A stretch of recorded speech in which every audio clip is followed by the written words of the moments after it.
السلام علی الحسین وعلی علی ابن الحسین وعلی اولاد الحسین وعلی اصحاب الحسین۔ عزاداران امام حسین علیہ السلام، محرم الحرام کے دروس جاری ہیں۔ محرم الحرام کا مہینہ جاری ہے۔ گزشتہ ویڈیو میں ہم نے ذکر کیا تھا کہ اہل سنت کی کتب سے، دیگر مسالک کی کتب سے عزاداری امام حسین علیہ السلام، گریہ کرنا، ماتم کرنا ثابت کیا تھا ہم نے۔ روایات، کثرت سے احادیث و روایات ہم نے بتائی تھیں اور ان کے اصحاب حدیث بھی ذکر کیے تھے۔ آج ہم ذکر کریں گے کہ ائمہ علیہم السلام نے کیا اجر ذکر کیا ہے اور کیا امام حسین علیہ السلام کی ذات پر ماتم کرنا اور خون بہانا جائز ہے یا نہیں ہے۔ امام حسین علیہ السلام کی ذات پر جزع و بکا کرنا باعث ثواب ہے۔ صادق آل محمد فرماتے ہیں کل الجزع والبکا مکروہ الا الجزع والبکا علی الحسین علیہ الصلاۃ والسلام۔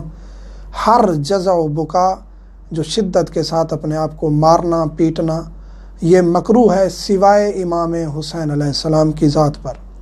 اور ایک روایت امام رضا علیہ السلام سے ہم پیش کر چکے ہیں کہ مولا فرماتے ہیں جو ہمارے غم میں، ہماری جد کے، ہمارے دادا حسین علیہ السلام کے غم میں گریہ کرتا ہے، وہ جنت میں ہمارے قریب، ہمارے مقام پر ہوگا۔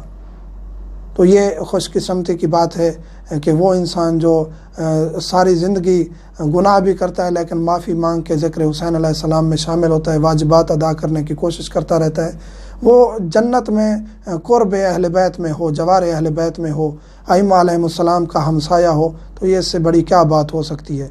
اجر ہے مولا حسین علیہ السلام کی ذات کے ساتھ منسوب، ان کی زیارت کے ساتھ، ان کی عزاداری کے ساتھ۔ تو انسان کو ہر لمحات عزاداری کے ضائع نہیں ہونے دینے چاہیے۔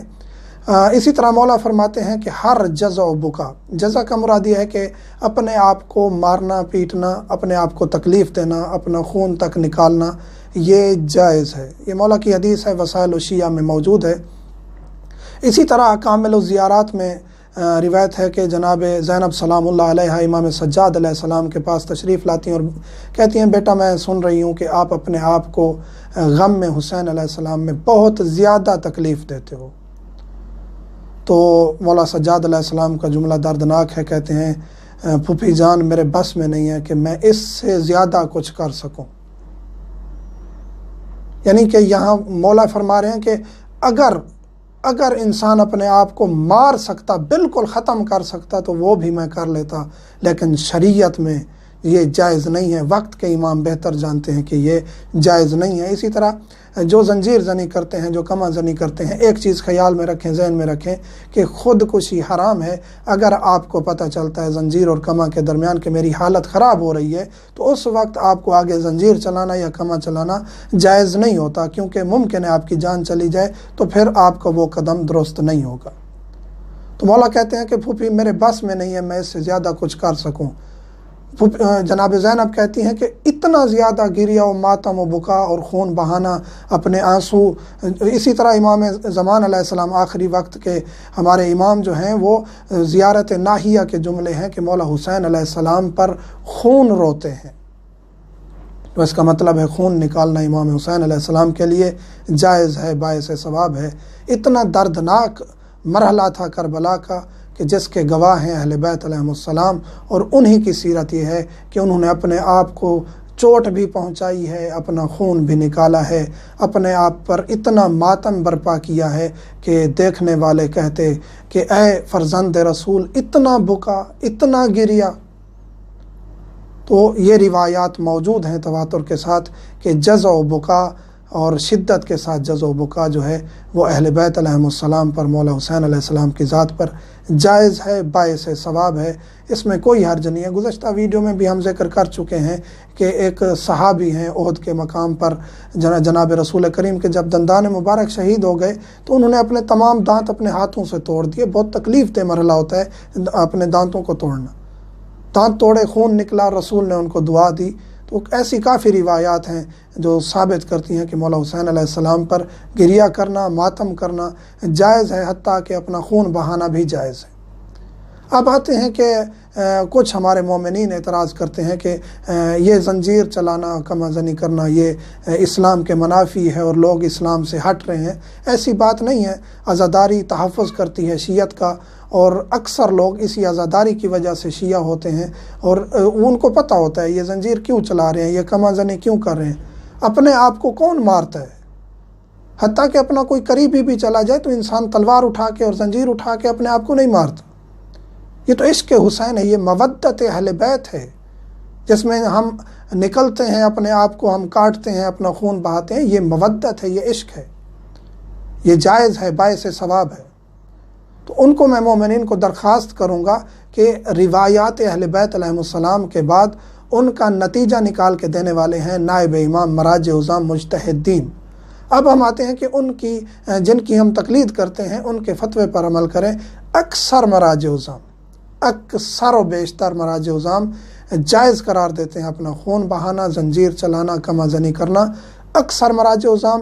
اب آتے ہیں ہم آیت اللہ سستانی دامت ظلہ کی طرف، وہ فرماتے ہیں، وہ خاموش ہیں اس مسئلے میں۔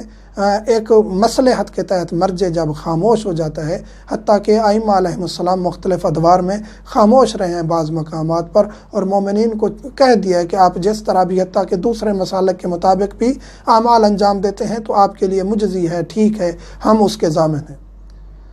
تو ایک مصلحت کے تحت سید علی سستانی خاموش ہیں اس مسئلے میں، تو جب ایک مرجع خاموش ہو جاتے ہیں تو ان کا مقلد دوسرے مرجع عالم کی طرف اس مسئلے میں رجوع کرتا ہے۔ ہم مقلد آیت اللہ سستانی دامت ظلہ کے ہم رجوع کرتے ہیں آیت اللہ وحید خراسانی، آیت اللہ اسحاق فیاض، ان مراجع عظام کی طرف، تو یہ جواز کا فتویٰ دیتے ہیں۔ ہر انسان کی اپنی تحقیق ہے کہ دوسرا عالم اس کے نزدیک کون ثابت ہے۔ آیت اللہ سستانی کے بعد میری تحقیق کے مطابق میں جو اپنا ایک وظیفہ شرعی سمجھتا ہوں، آیت اللہ اسحاق فیاض، آیت اللہ وحید خراسانی، میں ان کو عالم مانتا ہوں ان کے بعد، اور وہ جائز قرار دیتے ہیں، تو اس وجہ سے ہم زنجیر چلاتے ہیں۔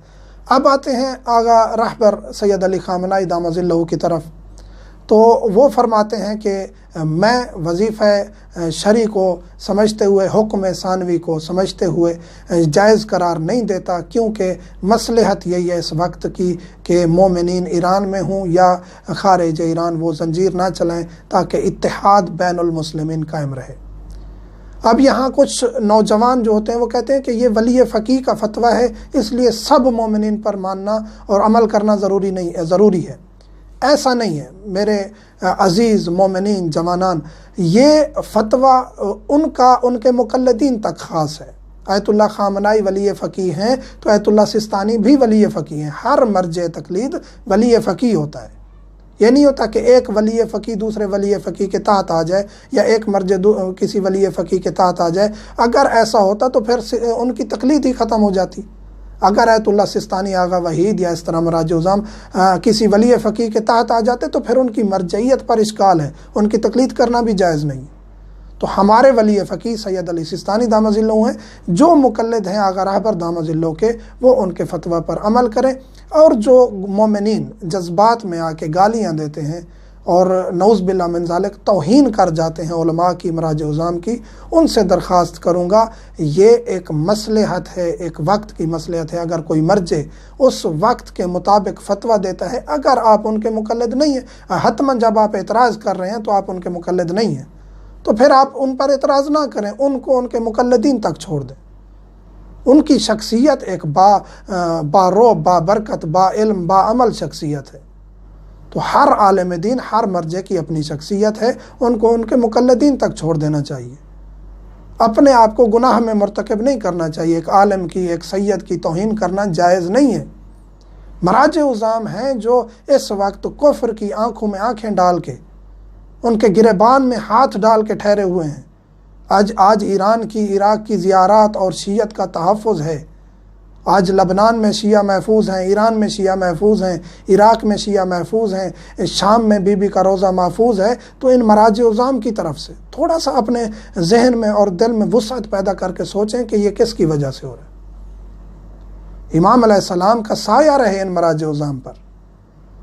تو ہمیں تنگ نظری سے کام نہیں لینا چاہیے. ہم بے لگام نہیں ہیں. الحمدللہ اہل بیت نے ہمیں بے لگام نہیں چھوڑا. روایات کے ذریعے ہمیں بتا دیا ہے کہ آپ علماء کے ساتھ چلیں، وہ ہماری طرف سے آپ پر حجت ہے. مومنین سے ملتمس ہوں مجھے، میرے بچوں کو اور والدین کو دعا میں یاد رکھا کریں. والحمدللہ رب العالمین.